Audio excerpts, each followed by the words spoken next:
Hello world. Hello my friend. How are you doing? I hope you're well. I have an assistant now for work, which is lovely. And she's been pulling out some clips out of my podcast, which is great. I've been really looking forward to recording another episode. And somehow priorities have gone in the direction that I have just not found time enough for myself. Or when I have, I've really been focusing on spending time by myself, ruminating and whatnot. Knee reconstruction operation. Oh my goodness, there is so much to unravel. Now it's week 7.5 after the operation date, and I'm doing well. I've just seen a physio today. I got rid of my previous one, who was really rude and unhelpful and uninspiring and unsupportive and not encouraging. And I believe that this is in my perception, and today I got a bit of confirmation to it. Just not I think he's lost his passion for the job that he did as a physiotherapist. So for me, all I want is for somebody to just spur me on and say, you're doing great. That's exactly how you need to be doing it, because I'm dedicating my life at the moment to my children and recovery with money. Also been very active with social connections and stuff, which is really nice. But also I am struggling to find the balance with just having a bit more spare time, I think, because I'm not busy, as in I'm not working 70 hours a week. And if people can find time to do that, then surely I can find a bit more time to wind down, to chill out by myself, not to fill my diary all the time with get-togethers. I'm not complaining, by the way, at all. I've worked very hard this year to make sure that I have friends that I like, but it comes at a cost. When I feel quite exhausted at the moment. I had a bad night's sleep last night as well, because I've started to have the most anxiety I've ever had in my life with regards to re-rupturing the ACL graft that they built into my knee from my hamstring. And I keep getting sort of flashbacks, and I get very scared in public situations when I'm out of my crutches. And now I can walk without crutches as well, because as soon as I got the okay, I've been practicing like a motherfucker. So I still have to take the crutches out with me, even though I can walk without them slowly. It's very weak and wobbly still, but I'm just scared that somebody will sort of push me and not be patient enough with me. And yeah, so I carry them with me. What was I going to say in terms of... so God, I've gone into so many directions with this now. Anyway, my assistant is pulling out things, which allows me to get more work done. But I'm trying to find balance with that. I don't just want more work. I want more meaningful work. I want to do stuff so that I can help more people in this world. And that's good. And then when it comes to friends and whatnot, I have come to a deep realization that the human connections that I have in my life, that I hold dearest, that I want to spend time on, are the ones where people are being honest, open, receptive, wanting to have a conversation. And I've just come to realize I can't give my energy and time to people who take offense easily, because that's not the way. Basically, there's somebody who made me feel like really guilty for demanding that if he says he hates somebody and he really dislikes this person, with a tone of voice that carried some emotion in it as well. And I said, oh gosh, that's really interesting. I have the opposite view, so please, can you, I want to know where you're coming from, because I want to understand. I want to change my mind. That's one of the things that I feel like it's very important to spend time around people who aren't exactly like you. Well, obviously, if you have to have your own personality and your own thoughts and your own opinions. And I think also if you have strong opinions, then you have to have thought about why you've come to those conclusions. So basically, I didn't really get a response, just a very offended reaction. Not an offended, but just, I was like, oh God, you look uncomfortable. I didn't mean to make you feel uncomfortable. I just want to know why. It's like, And apparently I was just being, there's so many things that that went into that I was trying my best to make sure that I wasn't saying anything bad. I'm like, surely you can back it up. But yeah, that was misunderstood in so many ways that made me feel a little bit nearly angry with myself that I've given time to someone who is not even willing to have an adult conversation and then basically attacks me afterwards with thoughts that are, just in my eyes, not okay, because they're accusing. You know the word I mean. But I felt very attacked in that I'd blamed him of all sorts of things, and I really hadn't. Those weren't my words. They were his interpretations, and that's really sad. But also, I made another friend, also male, who had gone through a serious, very bad accident with his hand, got crushed under a lot of weight, and basically I've decided that we now have Cripples Club because, I don't have it too bad when I compare my situation to the two other people that are in my Cripples Club. We haven't got together as a threesome. Oh God, that sounds wrong. That sounds really bad. No, not that way. But it's been very, very good and very interesting to share stories with other people who've gone through serious physical trauma. And the other guy got hit by a car at the end of last year. So 9 months since the accident, and they'd told him that they possibly want to amputate his leg, and also just horrendous because people know me as a really active person, and pretty much everyone's saying, oh, you're going to be back at it sooner than you know. No, I won't. This is it's not a painful process because I've been so prepared for it, but this is a very patient process, and I'm going to be patient, and I'm not going to rush into anything because I know the science behind the recovery, and my knee is not going to be ready for intense activities for a while, for another 6 to 8 months from now, when I'm already in the second month of recovery. And so that's been, in a way, I'm weighing up I've kind of always think that I want to know more. I'm a very curious individual, and I kind of think that there is no such thing as too much information.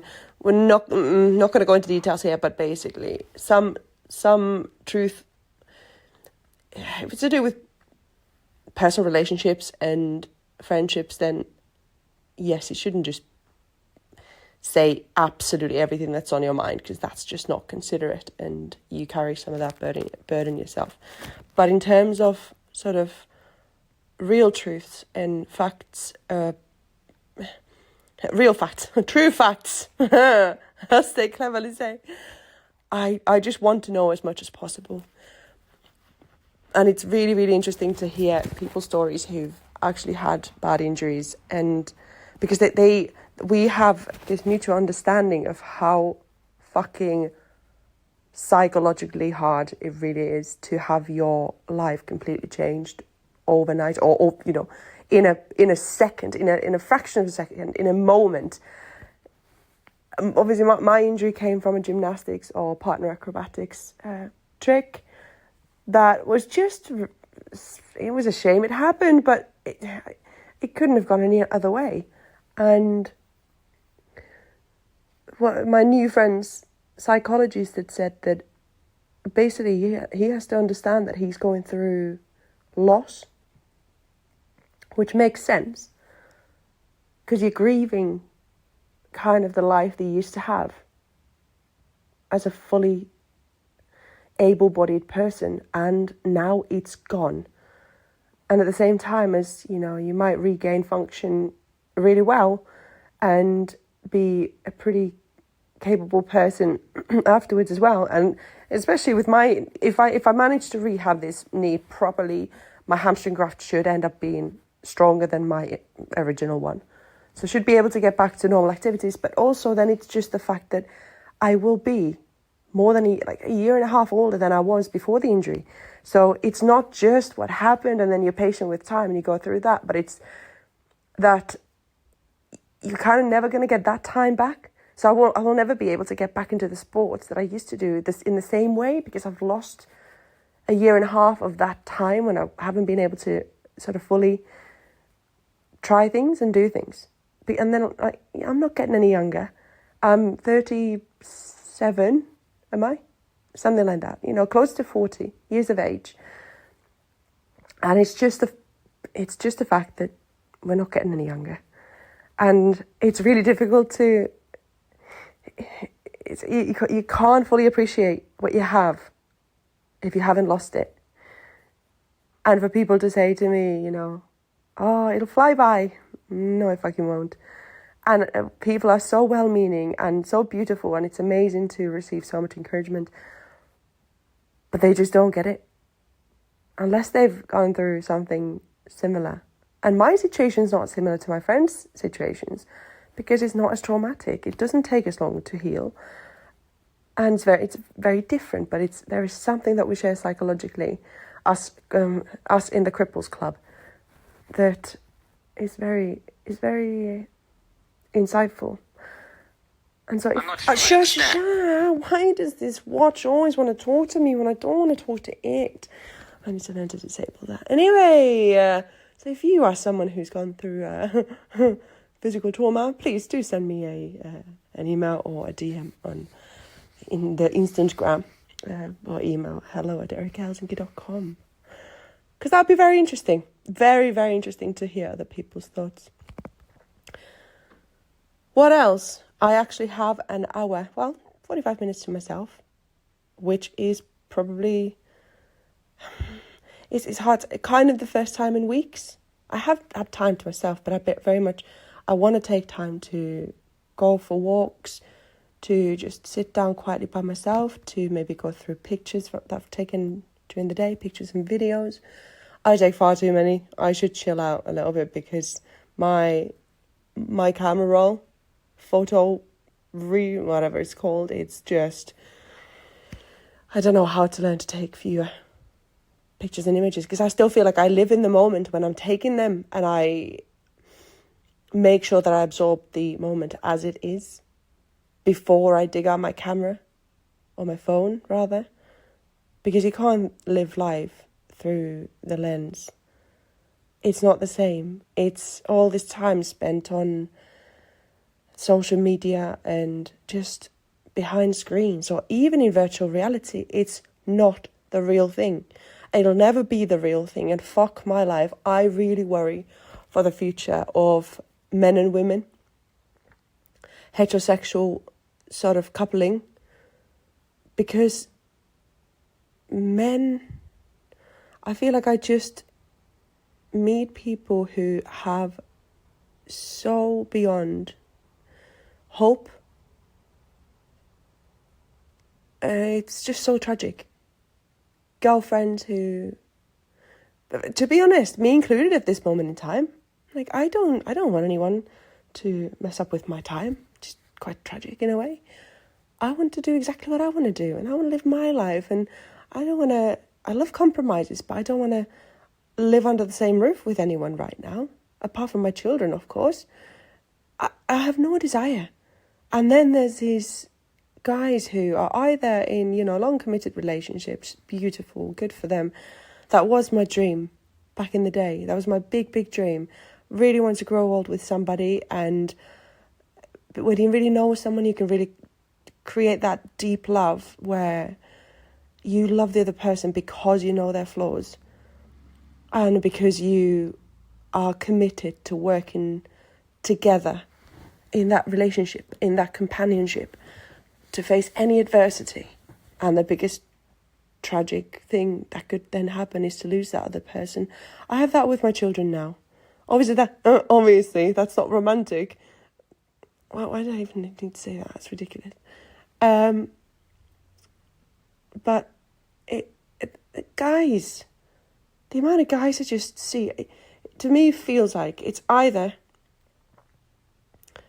they're on dating apps or whatever, going out at the weekends and stuff, which just isn't my thing, so I don't really know much about that anymore. And going to pull birds, and it's a very transactional sort of, whoever gives it up the freest and the easiest, then they kind of win for that night, or maybe at least for a part of that night, and then they move on. There's no desire for that to go any further, because if you're a girl who gives it up on a first date, or as soon as you meet a bloke, the bloke's not going to appreciate you. They're not going to respect you. So of course, I'd like to actually, here we go. If you know somebody who's had sex on a first date, first time they got together and stayed together for say more than 4 years, get in touch. I want to hear this story, because I can't think of a single one that I know or have heard of. And then, because it's such a superficial market with dating apps, if somebody, and I know there will be a ton of guys out there who would love to be in a long committed relationship, and that's beautiful. But I think that, I don't know, to me it feels like it comes from a really insecure place of being desperate to find somebody and meet somebody, instead of just trusting the process and taking the time and becoming friends and getting to know the other person first, and just kind of letting go of this, what should happen now, and kind of trusting some kind of rules or norms, and then not really going with the flow.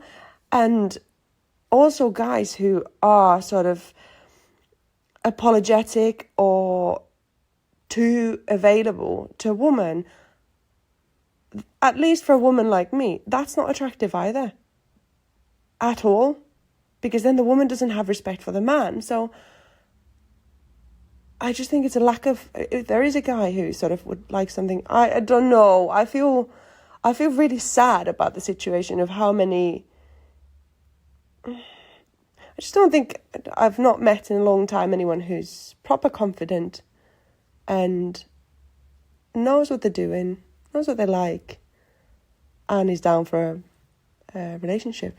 I'm not saying I've been looking for one either, but it's just the discussions that I've had with friends and friends of friends, and friends who've told me about their other friends who I've not even met, and it's just a more and more not a good situation, really. That's just my kind of very uplifting thought set.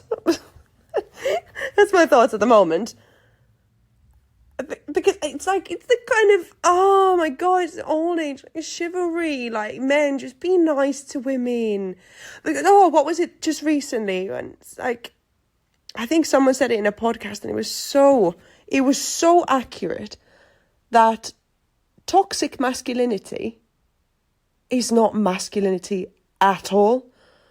And I think the guy friends I've had chats with say about when I went traveling around Europe and I was on crutches, and just how no adult males offered their help to me when I was carrying heavy bags and stuff, and on crutches and really slow and everything, and it was just elderly people and families and solo traveling women. I think there's something deeply, deeply, deeply wrong with that.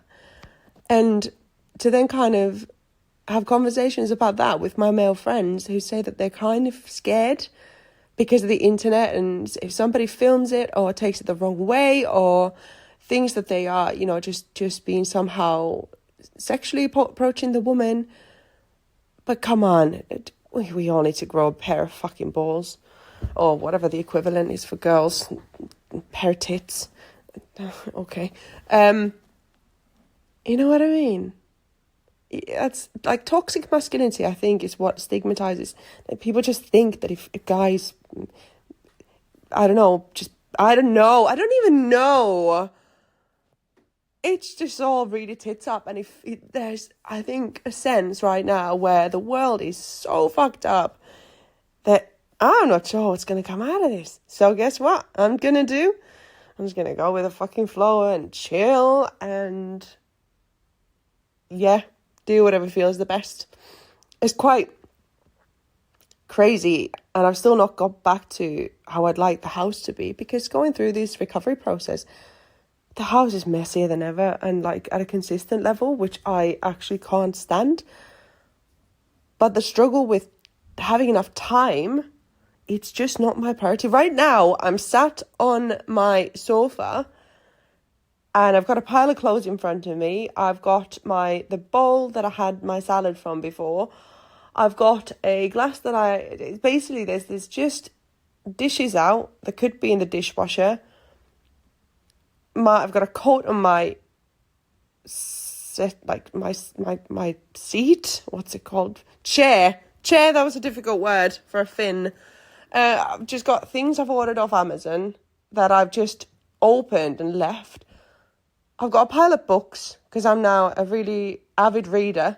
I was actually just then reading A Brief Guide to Philosophical Classics, which has got tales about the Little Prince and the Moomin Papa and Nietzsche and Camus and all sorts. Quite a nice little easy read, because it's got, short, easy to explain things in it. I think philosophy and psychology and health education and understanding finances should be such an essential part of primary education and people's school journeys throughout. Because, I don't know, there are, I remember when I was growing up, philosophy sounded so difficult. And yes, they can be very difficult concepts to grasp, but it can also be made really simple. It can be explained a very simple way. Say, the Little Prince, some Moomins, deeply, deeply philosophical things. And so I don't understand why they wouldn't be taught, because I don't think we can survive this world if we don't have a deeper understanding of the surrounding world and ourselves and how the human mind works and how things work. I was even listening to a podcast on economics.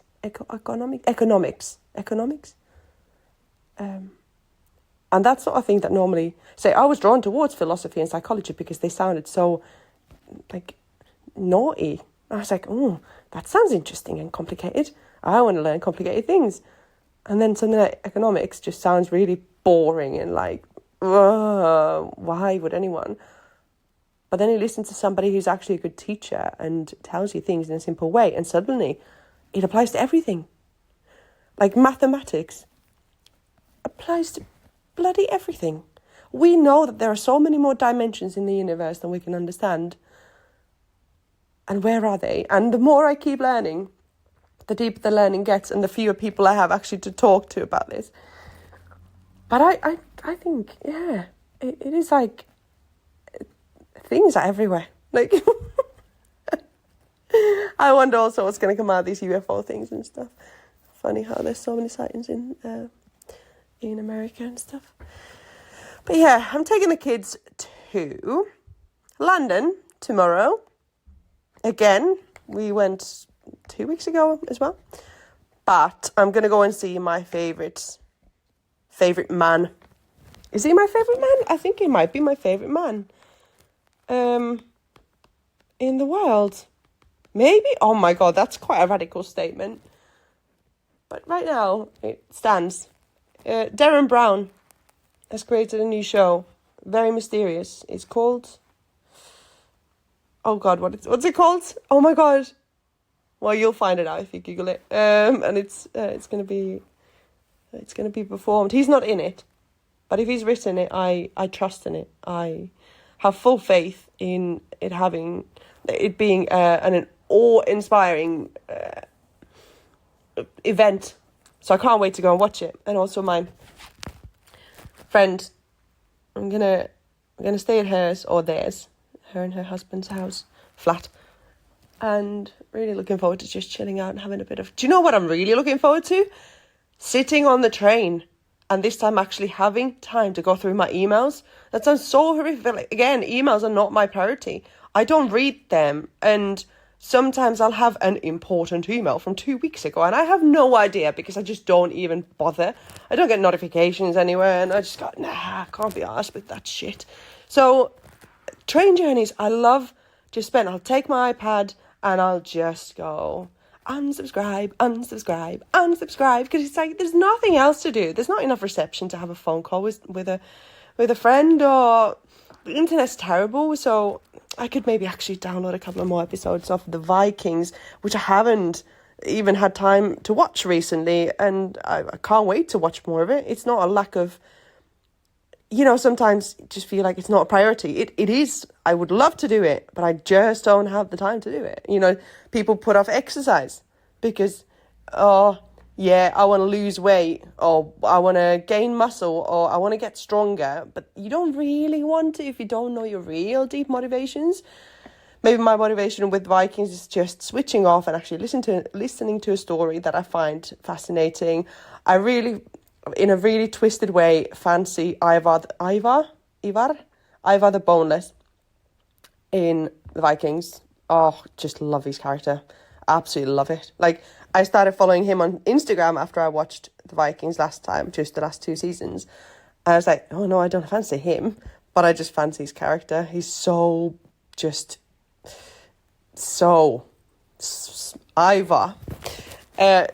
So that'll be nice. We're just going to be there in London for 2 days. So going in tomorrow morning, coming back Sunday night. So it's weekend time, just 2 days. And that's going to be a tiring weekend. Bless the children. Again, summer holidays flew by for the first time ever. Some people are, especially parents, are complaining that there's just not enough, like schools should return and holidays should be shorter. We had no bloody spare time. But then again, I was spending a lot of it just on my arse, resting. All my physio today. So happy to have her back. I'm going to be allowed. That was my 3rd physio appointment. I'm going to be allowed to go in every week now, which makes me really happy. Because it means that it's like a little, kind of like a group PT session nearly. Because there'll just be a physio and a few other people observing the exercise that we need to be doing. And I've also taken on a few new clients recently, which is really nice. I get so much joy from work that I can't even begin to... It's unbelievable when you manage to build something so kind of effortlessly. And it is something that just came to me so naturally, as in I take so many things for granted about exercise and nutrition. And I think everyone knows them, and then I realise they don't. I'm like, oh gosh. And it's lovely to have a conversation with somebody who is so astonished at nutritional stuff and how the body works, body biomechanics, and I'm like, wow, oh my God, I love teaching this shit. It's so simple. And they're like, oh my God, it makes sense. Never thought about that. I know, right? It's so good. And then, we need to launch this 14-day challenge, which is just there to hopefully really help people build better habits. It's all to do with giving out a daily exercise plan, which is super easy to do. So let me think. Every day has an exercise, like one single exercise. Throughout the 14 days, you'll do your whole body and your just core, everything is going to be worked out with no extra equipment needed.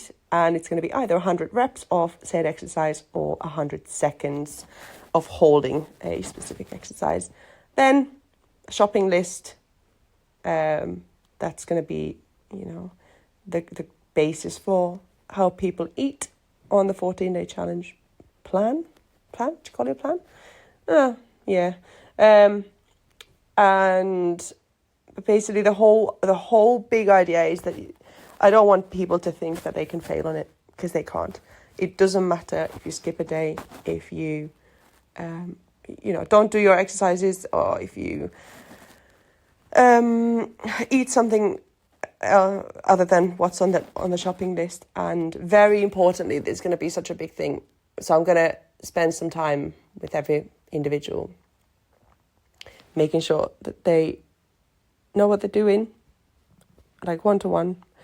And stillness practice is my favorite part of it. So it's just going to be sitting down with nothing to do, with no distractions, no phone, no screens, preferably no sound, but some environments it's not easy to arrange. But basically just taking a moment to yourself to do nothing and try not to get too caught up with your thoughts. But I am so excited to start this myself. Really, because I'm really impatient, because I'm just thinking, just saying like, come on, we need to get this on the road, but it's got so many little moving bits that I just go, no, I just want to give the 14-day challenge. Just chuck it at people and just take it. Come on, do it. Let's have some feedback. Let's develop it. Let's make it the best 14-day challenge that's ever been out there. Oh, but then there's just website integrations and all sorts. But we're going to sort them out and get it out as soon as possible. Stillness practice, basically 1 minute on day 1, 2 minutes on day 2, 3 minutes on day 3, and so on. So by the end of 2 weeks, 14 minutes, because I've done like mini retreats and things. It's unbelievable just to sit still, because people don't take time to spend any time by themselves. And many people will have intrusive thoughts, will have all sorts of anxiety that makes them feel like I fully appreciate that it can feel super, super difficult to sit still doing nothing, because we're not used to that anymore. But that is how us humans should live. We need to just sit with our thoughts. Too many distractions is just making people unbelievably fucked up, and that's not okay. That's not okay, because that's never going to make the world a better place. And just not spending that time planning, just going, okay, this is the one, I've got 2 minutes of no. You try and you won't be able to not think about anything. But then once a thought arises, which is a very interesting moment, because it could be anything. And where the fuck does that thought come from? That's the more interesting reflections. What? Oh, I started thinking about the church. Oh, I haven't been to a church. What, just now, when I was kind of, not even super actively, but where do these words come from? Where? They come from within my voice box, and kind of my brain, but I have no idea what I'm going to say next. I have no idea. They just come. It's so weird. Why did I think of the church? I can't see a church, but I might have been subliminally exposed to a church today or something. And I keep getting these really short dreams just before I wake up when I have my naps.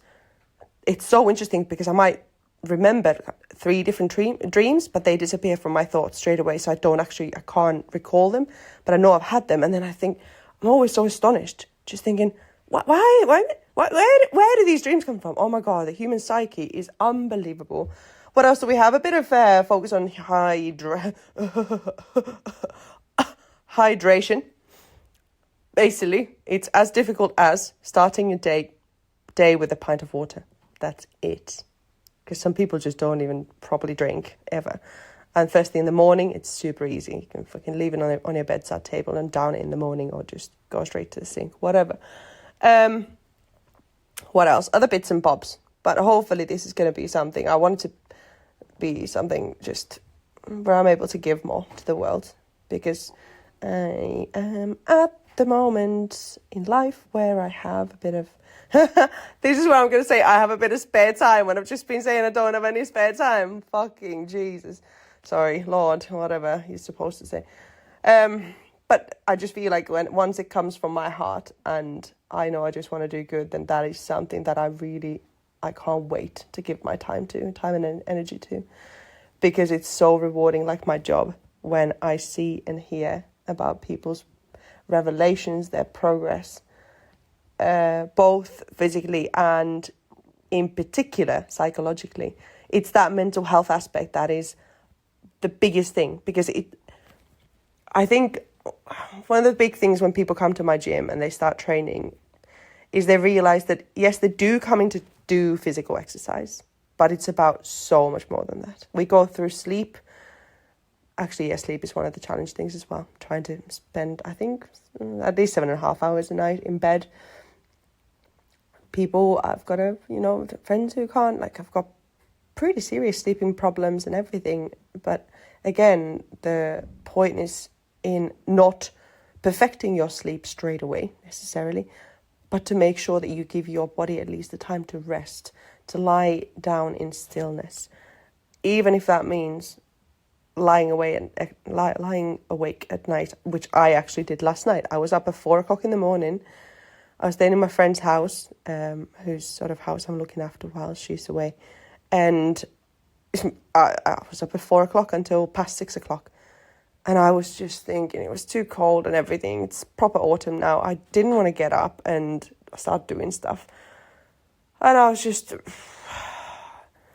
There's so many thoughts going through my head. And I can't wait to have a chat with a professional next week to see what they think about my headspace. Because in general, I do feel like a semi-enlightened individual, and I'm saying that tongue-in-cheek, by the way.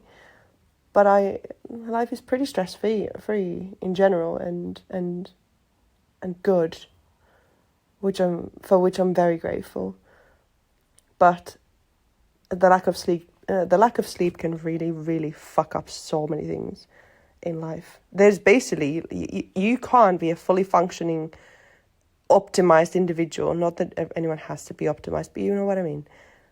If you don't sleep enough. Okay, rare exceptions where I think there's some rare genetic mutations where some people cope super well with just a few hours sleep at night throughout the sort of life span and stuff, but that's not most people. And most people who say, oh, I can get 6 hours, but do you remember a time when you were actually properly sleeping and having big long night sleeps? Because I do that so solidly now that I can hand on heart say that just one night of bad sleep, especially 2 nights in a row, fucks so many things up. Can't think clearly. Things just become more difficult. Everything takes longer. You're not saving time by, say, working longer hours, because you become slower. And when you're well rested, you're going to get shit done if you want to get shit done. Your emotion regulation is going to be so much sturdier. So good. So I myself can't wait to start this 14-day challenge, because I fucking need it.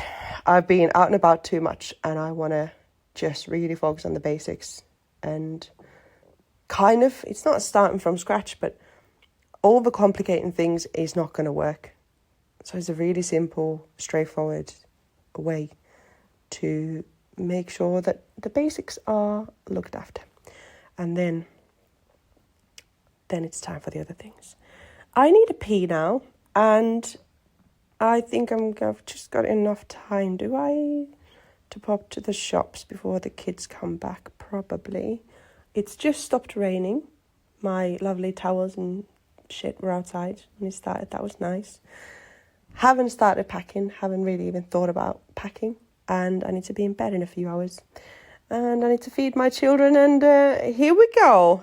Here I am prioritizing speaking to you, because that's what felt like the perfect opportunity. My choices were going through emails, clearing my tabs, or recording a podcast. And sitting down with you, my friend, was by far the winner today. Out of those 3, probably always. But, I'm very, very happy that I finally got down to chatting to myself, and kind of to you in the future. But right now, when you're there, and I was in the past, so it's The universe. What's going to happen now? Because I am forever. For as long as internet exists, I will be forever. Imagine that. There's a trace. I like having a trace. And I hope I can be good enough a person to not get into too much trouble for it. But also, if this is going to help me have my tribe, like-minded people around me, then it's all worthwhile. All worthwhile. Okay, I'm going to go for my pee now. But thanks for listening. Feel free to, drop me a message, whatever, if you want to talk.